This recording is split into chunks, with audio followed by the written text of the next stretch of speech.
Magandang araw po, Strap. So may nag-comment po sa previous video natin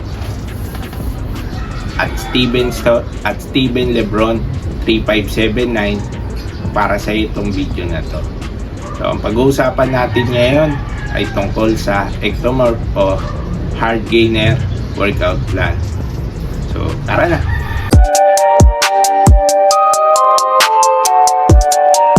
Bago ako mag-umpisang mag-gym, eto muna ang katawan ko. Ectomorph ang katawan ko.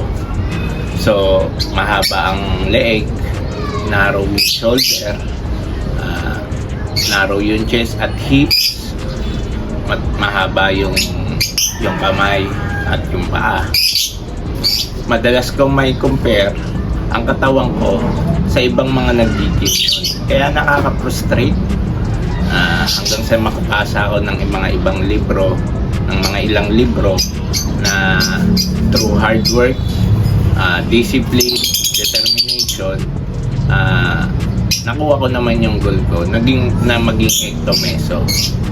Nag-compete na ako. So, dahil dito, may mga hinanda akong example. Example lang sa inyo na yon kung susundin nyo o hindi. Example, workout plan para sa mga ectomorph. Hinati ko yun sa tatlong bahagi. Monday, Wednesday, at Friday. Or pwede rin namang Tuesday, Thursday, tsaka Saturday. Nasa sa inyo na yun. Basta may one day interval para makarecover yung muscle nyo ng gusto.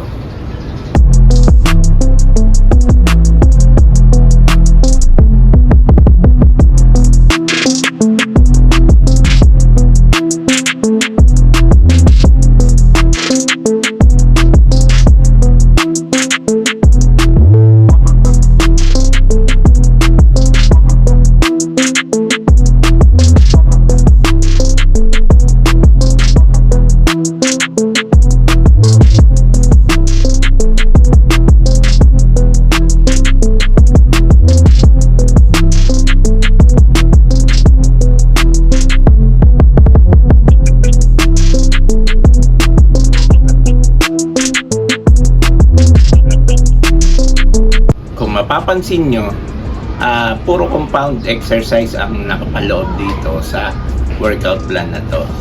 Kagaya ng squat, bench press at deadlift para sa overall muscle growth nito. For example, kung nag-squat kayo, hindi lang legs, abdominal, lower back at calves ang gagamitin nyo.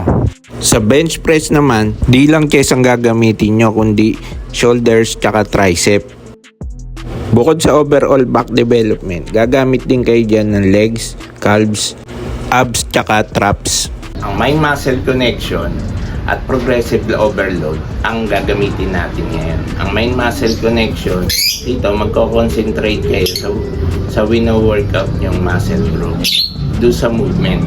At sa progressive overload naman, dito i-challenge nyo yung sarili nyo sa every week. Mag-i-increase kayo ng weights. Siguro mga 5 pounds lang, okay na yun. Big accomplishment na yun. Sisingitan nyo rin siya ng mga isolation exercise pag nakikita nyo nag-i-improve yung katawan nyo. Mga 6 months or 8 months. Siguro sa chest, cable crossover, sisingitan nyo sa dulo. Sa legs naman, leg extension. Sa back naman, one arm dumbbell row. Depende yun, no? So, sa improvement ng katawan nyo. Dahil malakas ang metabolismo natin, kailangan natin singitan ng mga merienda in between meal. Na clean food, iwasan natin yung pagkain ng burger fries, cake at mga kakanin. Iwasan din natin uminom ng 3-in-1 coffee at beer, soft drinks, tsaka milk tea. Malakas makapagpataba yun. Magiging skinny fat kayo. Pag calorie surplus din kayo, halimbawa may maintenance calorie kayo na 2,000 calorie per day, no, dagdagan nyo lang siya ng 100 hanggang sa ma-reach nyo yung 500 calories. Yun lang ang idadagdag nyo.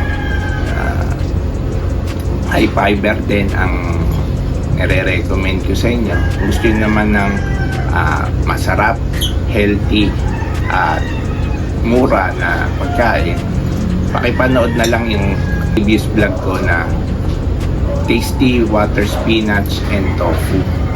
No? High protein din ang nire-recommend ko sa inyo.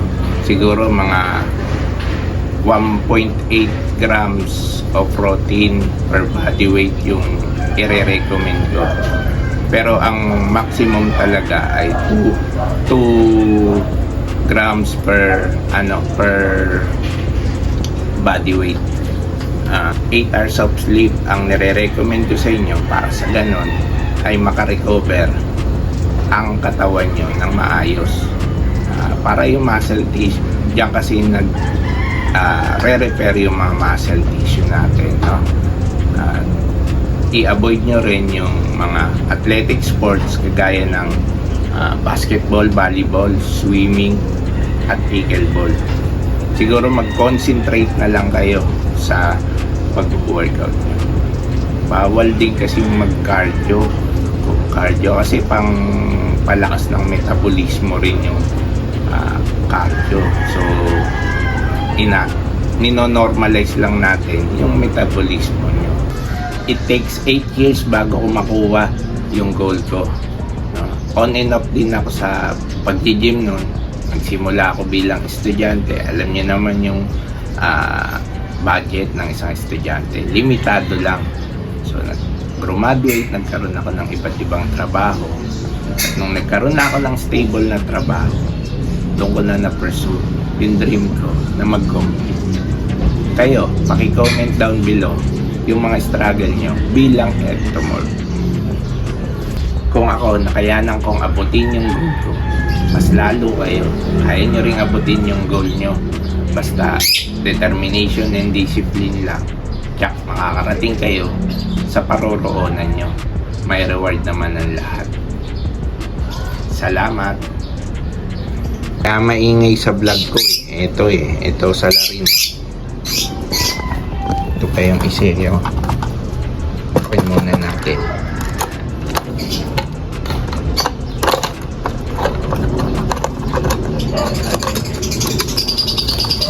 Ayun, no, lumabas na sila. Yan, no, yan ang salarin sa vlog ko. Possible red factor.